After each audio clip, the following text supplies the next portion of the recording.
வணக்கம். ஆகஸ்ட் 22ஆம் தேதி இன்னைக்கான இரண்டாவது பதிவு. பங்குச்சந்தையில் நடந்த சில விஷயங்களை விரைவாக பார்க்கலாம். முக்கியமான தகவல், நான் செபி ரெஜிஸ்டர்ட் அட்வைசர் கிடையாது. நம்ம சேனல்ல இருந்து எப்போதுமே ஸ்டாக் ரெக்கமெண்டேஷன்ஸ் கிடையாது. யூடியூப் சேனல் மட்டும் இல்லைங்க, மற்ற சோஷியல் மீடியா பிளாட்ஃபார்மான இன்ஸ்டாகிராம், வாட்ஸ்அப், டெலிகிராம்ல இருந்து கூட நாம ஸ்டாக் ரெக்கமெண்டேஷன்ஸ் வழங்குவதில்லை. மேலும் பணத்தை வாங்கிட்டு எந்த சேவையும் வழங்குவது இல்லை. பல போலியான குரூப் இயங்கிட்டு இருக்கு. தயவு செய்து ஜாகிரதையாக இருங்க. இந்த வீடியோவில் காட்டக்கூடிய அனைத்து கம்பெனிகளும் வெறும் இன்ஃபர்மேஷனல் பர்பஸ்க்காக மட்டுமே முதலீடு செய்யுங்கன்னு சொல்கிற வீடியோ கிடையாது. எந்த ஒரு முதலீட்லையும் ரிஸ்க் இருக்கும். ரிஸ்க் புரியாமல் இன்வெஸ்ட் செய்யாதீங்க. ரிஸ்க் புரியலன்னா தயவு செய்து இன்வெஸ்ட்மெண்ட்டை தவிர்த்துருங்க. நம்ம ருபி டிரைவர் சேனலை ஆதரிக்கிற அனைத்து நல்ல உள்ளங்களுக்கும் நன்றி.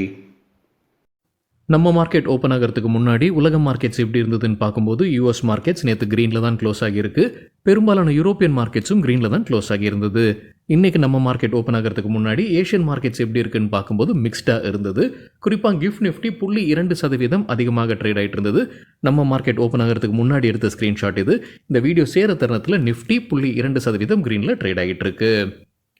சில இண்டிவிஜுவல் ஸ்டாக்ஸ் மற்றும் செய்திகள் விரைவாக பார்க்கலாம். ட்ரிவாண்ட்ரம் விமான நிலையத்தில் ஏர் இந்தியா விமானத்திற்கு வெடிகுண்டு மிரட்டல் வந்திருப்பதாக இந்தியன் எக்ஸ்பிரஸ்லேருந்து கிடைத்த தகவல். அங்கே முழு எமர்ஜென்சி அறிவிக்கப்பட்டிருக்கு. பிரீமியர் எனர்ஜிஸ் சோலார் செல் உற்பத்தி செய்யக்கூடிய நிறுவனம் ஐபிஓக்கான விலையை நிர்ணயித்திருக்கிறாங்க. லோவர் பேண்ட் 427, அப்பர் பேண்ட் 450 ரூபாய். தகவல் கிடைத்தது மணி கண்ட்ரோல்ல இருந்து.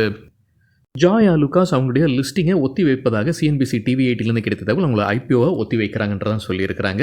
மார்ச் 2022 அவங்க டிராஃப்ட் ரெட் ஹெரிங் ப்ராஸ்பெக்டஸ் ஐபிஓடைய பாகமாக அவங்க தாக்கல் செய்திருந்திருக்காங்க. இப்போ அதை ஒத்தி வைப்பதாக சிஎன்பிசி டிவி 8 தகவல் சொல்லியிருக்கிறாங்க. 2 அல்லது 3 ஆண்டிற்கு ஒத்தி வைப்பதற்கான வாய்ப்பு இருக்குது. விரிவாக்கத்தில் தான் அவங்க கூடுதலாக இப்போ கவனம் செலுத்த இருப்பதாக அதே செய்தியில் சொல்லியிருக்கிறாங்க. ஜிஎம்ஆர் ஏர்போர்ட்ஸ் தற்போது அப்டேட் இருக்குது. டெல்லி இன்டர்நேஷனல் ஏர்போர்ட் கிட்டேருந்து ஒரு கான்ட்ராக்ட் கிடச்சிருக்கு. டியூட்டி ஃப்ரீ அவுட்லெட்ஸை உருவாக்க, இயக்க, நிர்வகிக்க மற்றும் பராமரிக்க இந்த கான்ட்ராக்ட்னு சொல்லியிருக்கிறாங்க ஜிஎம்ஆர் ஏர்போர்ட்ஸ். இந்தியா மற்றும் 34 நாடுகளுக்கு விசா இல்லா அனுமதி வழங்கி இருக்கிறாங்க ஸ்ரீலங்கா அரசு. அக்டோபர் 31ஆம் தேதியிலிருந்து இது அமலுக்கு வருது. ஏரிஸ் லைஃப் சயின்சஸில் பெரிய டீல் நடந்திருக்குன்னு மணி கண்ட்ரோல்லேருந்து கிடைத்த தகவல். 1187 கோடி ரூபாய் மதிப்பிற்கான ஷேர்ஸ் 7.2% ஈக்விட்டி ஷேர்ஸ் கைமாறி இருப்பதாக சொல்லியிருக்கிறாங்க மணி கண்ட்ரோல் செய்தியில். யார் வாங்கியிருக்கிறாங்க, யார் விற்பனை செய்திருக்கிறாங்கன்ற தகவல் இதுவரைக்கும் இல்லை. டிரான்ஸ்போர்ட் கார்ப்பரேஷன் ஆஃப் இந்தியா இன்றைக்கி நல்லா பர்ஃபார்ம் பண்ணியிருக்கிறாங்க. இன்ட்ராடேல 16% அதிகரிச்சிருக்கு. கம்பெனி தரப்புலேருந்து பைபேக் அப்டேட் கொடுத்துருக்காங்க. ஆகஸ்ட் 24ஆம் தேதி பைபேக் குறித்து முடிவெடுக்கப்படும்னு சொல்லியிருக்கிறாங்க. கம்பெனியுடைய முதல் பைபேக்காக இருக்கும் இது. பிஎன்பி ஹவுசிங் ஃபைனான்ஸ் குறித்து மணி கண்ட்ரோல்லேருந்து கிடைத்த ஒரு தகவல். ஏஷியா ஆப்பர்ச்சுனிட்டிஸ் ஃபண்ட் அவங்களுடைய ஷேர்ஸை விற்பனை செய்வதற்கான வாய்ப்பு இருக்குன்னு சொல்லியிருக்கிறாங்க. 1.3 கோடி equity shares, $132 million fund raising பண்ணுவதற்கான வாய்ப்பு இருக்குது. 78 லட்சம் ஈக்விட்டி ஷேர்ஸை விற்பனை செய்வதற்கு அது பேஸ் வச்சிருக்கிறாங்க. டிமாண்ட் கூடுதலாக இருக்கும் பட்சத்தில் கூடுதலாக 51 லட்சம் ஈக்விட்டி ஷேர்ஸை விற்பனை செய்வாங்க. தகவல் கிடைத்தது மணி கண்ட்ரோல்லேருந்து. ஆர்த்தி ட்ரக்ஸ் இன்றைக்கி நல்லா பர்ஃபார்ம் பண்ணியிருக்கிறாங்க. இன்ட்ராடேல 12% அதிகரிச்சிருக்கு. ஆகஸ்ட் 26ஆம் தேதி பைபேக் குறித்து முடிவெடுக்க போகிறதாக கம்பெனி அப்டேட் கொடுத்துருக்குறாங்க. பஜாஜ் ஆட்டோ குறித்து சிஎன்பிசி டிவி 8 கிடைத்த ஒரு தகவல். அவங்களுடைய 13 வாகனங்களுக்கு ப்ரொடக்ஷன் லிங்க் இன்சென்டிவ் ஸ்கீம் வழியாக அரசு அனுமதி வழங்கியிருப்பதாக சொல்லியிருக்கிறாங்க. சிஎன்பிசி டிவி 8 கிடைத்த தகவல். அண்மையில் நம்ம செய்தி பார்த்துருந்தாங்க.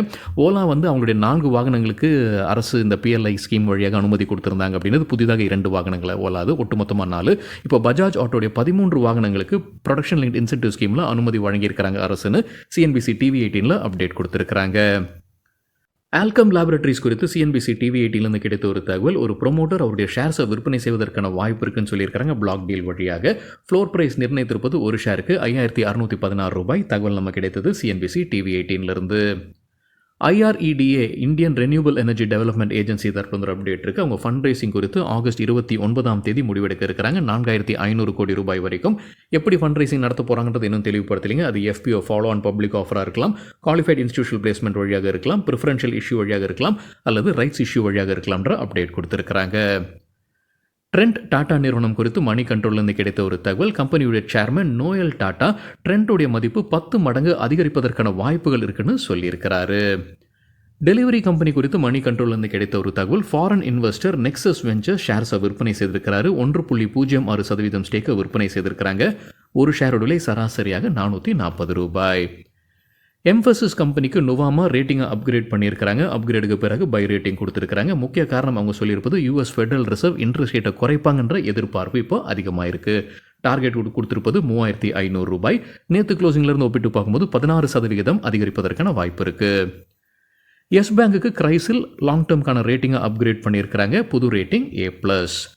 வெல்ஸ்பன் என்டர்பிரைசஸ் தரப்பு ஒரு அப்டேட் இருக்குது. அவங்களுடைய சப்சிடரி நிறுவனத்திற்கு பிரிஹன் மும்பை முனிசிபல் கார்பரேஷன் கிட்ட ஒரு ஆர்டர் கிடச்சிருக்கு. அதோடைய மதிப்பு கிட்டத்தட்ட 160 கோடி ரூபாய். முத்தூட் கேபிட்டல் சர்வீசஸ் ஆகஸ்ட் 24ஆம் தேதி நான் கன்வெர்ட்டிபிள் டிபென்ச்சர்ஸ் வழியாக 50 கோடி ரூபாய் ஃபண்ட் ரைசிங் பண்ணுவதற்கு குறித்து முடிவெடுக்க போகிறாங்க. இது பிரைவேட் பிளேஸ்மெண்ட் வழியாகத்தான் இருக்கும். பேடிஎம் தரப்பு ஒரு அப்டேட் இருக்குது. அவங்களுடைய என்டர்டெயின்மெண்ட் டிக்கெட்டிங் பிஸ்னஸை ஜொமேட்டோக்கு விற்பனை செய்கிறாங்க. முன்னே நம்ம இந்த செய்தி பார்த்துருந்தாங்க, பேச்சுவார்த்தையில் இருக்கிறாங்க அப்படின்னு. இப்போ அவங்க விற்பனை செய்திருக்கிறாங்க. 2048 கோடி ரூபாய் இந்த டிரான்சாக்ஷனுடைய மதிப்பு. பேடிஎம் இன்னைக்கு நல்லா பர்ஃபார்ம் பண்ணியிருந்திருக்கிறாங்க. இன்ட்ராடேல 5% அதிகரித்தது. ஜொமேட்டோ தரப்புலேருந்து ஒரு ப்ரெசன்டேஷன் மாதிரி வெளியிட்டிருக்கிறாங்க. சில கேள்விகளுக்கு அவங்களே கேட்குற மாதிரி கேள்வி கேட்டு சில பதிலும் கொடுத்துருக்காங்க. முக்கியமாக நிறைய பேர் கேட்குற கேள்வி என்னென்னா, ஜொமேட்டோடைய கோர் பிஸ்னஸ் வந்து ஃபுட் டெலிவரி மற்றும் குயிக் காமர்ஸ். இப்போ ஏன் புது பிஸ்னஸில் ஜொமேட்டோ உள்ளே வராங்க? புது பிஸ்னஸ் அவங்க சொல்கிறது இந்த என்டர்டெயின்மெண்ட் டிக்கெட்டிங் பிஸ்னஸ் ஏன் வராங்கன்ற கேள்வி எழுப்பியிருக்கிறாங்க. அதற்கு ஜொமேட்டோடைய தலைவர் என்ன சொல்லியிருக்கிறாருன்னா, இது புது பிஸ்னஸ் கிடையாது. ஏற்கனவே அவங்க கைவசம் ஒரு டிக்கெட்டிங் பிஸ்னஸ் இருக்குது. ஒரு ஆண்டாக அது நடந்துகிட்டு இருக்கு. அதுக்கு பெருசாக கவனம் பெறல. ஏன்னா ஃபுட் டெலிவரியும் குயிக் காமர்ஸும் தான் அவங்களுடைய கோர் பிஸ்னஸாக இருக்குது. அதனால் இது கவனம் பெறல. ஒரு ஆண்டில் அதோடைய வளர்ச்சி 136% இருந்திருக்கு அந்த பிஸ்னஸ்லன்றதையும் அவர் தெளிவுபடுத்தி இருக்கிறாரு. மற்றொரு அப்டேட் என்ன கொடுத்திருக்கிறாருன்னா, இந்த பிஸ்னஸ் கீழே வரக்கூடியது அனைத்துமே தனி ஆப்பாக கொண்டு வருவதற்காக தான் அவங்களுடைய திட்டம் வைத்திருக்கிறாங்க. அந்த ஆப்புடைய பேர் டிஸ்ட்ரிக்ட்னு அறிவிச்சிருக்கிறாங்க. இந்த டிஸ்ட்ரிக்ட் ஆப்பை எப்போ அவங்க அறிமுகம் செய்வதற்கான வாய்ப்பு இருக்குது? அடுத்த சில வாரங்களில் அவங்க அறிமுகம் செய்வதற்கான வாய்ப்பு இருக்குது. ஸோ இப்போ அந்த டிக்கெட்டிங் பிஸ்னஸ் வந்து சிலது வந்து ஜொமேட்டோ ஆப்பில் இருக்குது, சிலது இப்போ பேடிஎம் ஆப்பில் இருக்குது, சிலது டிக்கெட் நியூவில் இருக்குது, சிலது இன்சைடர்ன்ற ஆப்பில் இருக்குது. இது அனைத்தையும் அவங்க ஒன்று சேர்த்து அவங்க டிஸ்ட்ரிக்ட்ன்ற ஆப்பு கீழே கொண்டு வர போகிறாங்க. அந்த டிஸ்ட்ரிக்ட்ன்ற ஆப்பை சில வாரங்களில் அறிமுகம் செய்யப்படும்னு தலைவர் திப்பிந்தர் அப்டேட் கொடுத்துருக்கிறாங்க. வேல்யூஷன் குறித்தும் சொல்லியிருக்கிறாங்க. இது ஃபேர் வேல்யூஷனை தான் கம்பெனி கருதுவதாக சொல்லியிருக்கிறாங்க. அவங்க ஃபினான்ஷியல் அட்வைசராக நியமித்திருப்பது கோட்டக் மஹிந்திரா கேபிட்டல். அவங்ககிட்டயும் அவங்க கருத்து கேட்டு தான் சொல்லியிருக்கிறாங்க. இப்போ ஜொமேட்டோ வந்து புக் மை ஷோக்கு போட்டியாக வராங்க அப்படின்றதான் பெரும்பாலானோர் கருத்தாக இருக்குது. புக் மை ஷோ தான் அனைத்து டிக்கெட்டிங் எல்லாமே ஒரே பிளாட்ஃபார்ம் கீழே இருக்குது. அதே போல் பிஸ்னஸ் தான் இப்போ இவங்களும் கொண்டு வராங்க. அந்த டிஸ்ட்ரிக்ட்ன்ற ஆப் கீழே கொண்டு வராங்கன்றதான். ஸோ புக் மை ஷோக்கு போட்டியாகத்தான் இப்போ ஜொமேட்டோ களம் காண்றாங்க. பேடிஎம் குறித்து மணி கண்ட்ரோல்லேருந்து கிடைத்த ஒரு தகவல். அவங்களுடைய முதலீடு குறித்தான அப்டேட். கிஃப்ட் சிட்டியில் அவங்களோட டெவலப்மெண்ட் சென்டர் அமைக்கிறாங்க. 100 கோடி ரூபாய் முதலீடு செய்கிறாங்க. அடுத்த 6 மாதத்தில் முதலீடு செய்வாங்கன்னு மணி கண்ட்ரோலில் அப்டேட் கொடுத்துருக்காங்க. பேடிஎம் தரப்புலேருந்து மற்றொரு அப்டேட் இருக்குது. அவங்களுடைய போர்டு மெம்பர்ஸுடைய சம்பளத்தை குறைக்கிறதுக்கு முடிவு செய்திருக்கிறாங்க. இதற்காக ஷேர் ஹோல்டர்ஸ் கிட்ட இருந்து ஒப்புதல் பெறுவாங்க. எவ்வளவு குறைச்சிருக்காங்க? பெரிய அளவில் குறைச்சிருக்காங்கன்னு நினைக்கிறாங்க. இப்போ சிலருக்கு 1.65 கோடி ரூபாய் கொடுக்குறாங்க ஆண்டிற்கு, சிலருக்கு 2 கோடிக்கு மேலே கொடுக்குறாங்க ஆண்டிற்கு. அதை இப்போ 48 லட்சமாக குறைப்பதற்கான வாய்ப்பு இருக்குது. ஸோ அதற்கான ஒப்புதல் இப்போ ஷேர் ஹோல்டர்ஸ் கிட்ட இருந்து வாங்க போகிறதாக அப்டேட் கொடுத்துருக்காங்க Paytm. ஜொமேட்டோக்கு Bernstein out perform rating கொடுத்துருக்காங்க. எதிர்பார்க்குற டார்கெட் 275. ஜெஃப்ரீஸ்க்கு ஜொமேட்டோ பை ரேட்டிங் கொடுத்துருக்காங்க. எதிர்பார்க்குற டார்கெட் 335. இப்போ 260 லெவலில் ட்ரேட் ஆகிட்டு இருக்கு. நொமுரா ஜொமேட்டோக்கு பை ரேட்டிங் கொடுத்துருக்காங்க. எதிர்பார்க்குற டார்கெட் 280 ரூபாய் ஒரு ஷேருக்கு. ஏஞ்சல் ஒன் பத்திரிகையில் வந்த ஒரு செய்தி குறித்து விளக்கம் கொடுத்துருக்காங்க. என்ன செய்தி? டிபி ஸ்டாக் புரோக்கிங் அப்படின்ற ஸ்டாக் புரோக்கிங் கம்பெனி மோசடியில் ஈடுபட்டு இருக்கிறாங்கன்ற குற்றச்சாட்டு. 7000 கோடி ரூபாய் முதலீட்டாளர்களிடமிருந்து மோசடி செய்திருக்கிறாங்கன்ற குற்றச்சாட்டு டிபி ஸ்டாக் புரோக்கிங் மற்றும் அதோடைய ஃபவுண்டர் திபங்கர் பர்மன் 2 பேருமே அடிபட்டிருக்கு. இதில் ஏஞ்சல் ஒன்னுடைய பேரும் அடிபட்டிருக்கு. என்ன இதுனா, ஏஞ்சல் ஒன் பயன்படுத்தி தான் இவங்க பணத்தை உள்ளே கொண்டு வந்திருக்கிறாங்கன்ற குற்றச்சாட்டு. இப்போ ஏஞ்சல் ஒன் அதற்கு பதில் கொடுத்துருக்காங்க. என்ன பதில் கொடுத்துருக்காங்கன்னா, டிபி ஸ்டாக் புரோக்கிங் ஏஞ்சல் ஒன்னுடைய ஆத்தரைஸ்டு பர்சன் கிடையாது, ஏபி கிடையாது. ஆனால் திபங்கர் பர்மன் தனிப்பட்ட முறையில் 2019ஆம் ஆண்டிலிருந்து ஏபியாக இருந்துகிட்டு இருக்கிறாரு ஏஞ்சல் ஒன்னுக்கு. இப்போ விசாரணை நடந்துகிட்டு இருப்பதாக சொல்லியிருக்கிறாங்க. அது மட்டும் இல்லாமல் அவருடைய ஆத்தரைஸ்டு பர்சன் அங்கீகாரமும் இப்போ ரத்து செய்யப்பட்டிருப்பதாக விளக்கம் கொடுத்திருக்கிறாங்க. ஏஞ்சல் ஒன் இப்போ நேத்துல இருந்து அதை ரத்து செய்திருக்கிறாங்கன்றது என்னுடைய புரிதல். எவ்வளவு கஸ்டமர்ஸை உள்ளே கொண்டு வந்திருக்கிறார் இந்த ஏபி வழியாக? 280. கடந்த 12 மாதத்தில் 44 கிளைண்ட்ஸ் மட்டுமே ஆக்டிவாக இருப்பதாக சொல்லியிருக்கிறாங்க. அதாவது ட்ரேட்ஸை பிளேஸ் பண்ணிட்டு இருக்கிறாங்க.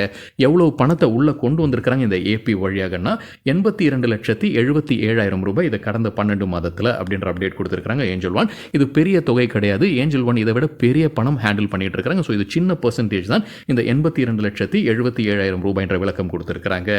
ஆண்டுதோறும் இந்த ஏபிஸ் மீது ஆடிட் நடத்தி வருவதாக ஏஞ்சல் ஒன் விளக்கம் கொடுத்துருக்காங்க. ஆனால் எந்த ஆடிட்லையும் இந்த திபங்கர் மீது எந்த பிரச்சனையோ நெகட்டிவோ எதுவுமே இல்லாமல் இருந்தது இது வரைக்கும்ன்ற விளக்கமும் கொடுத்துருக்காங்க ஏஞ்சல் ஒன். சரிங்க, இதுதான் சில விஷயங்கள் என்னுடைய பார்வைக்கு எட்டியது. நன்றி, வணக்கம்.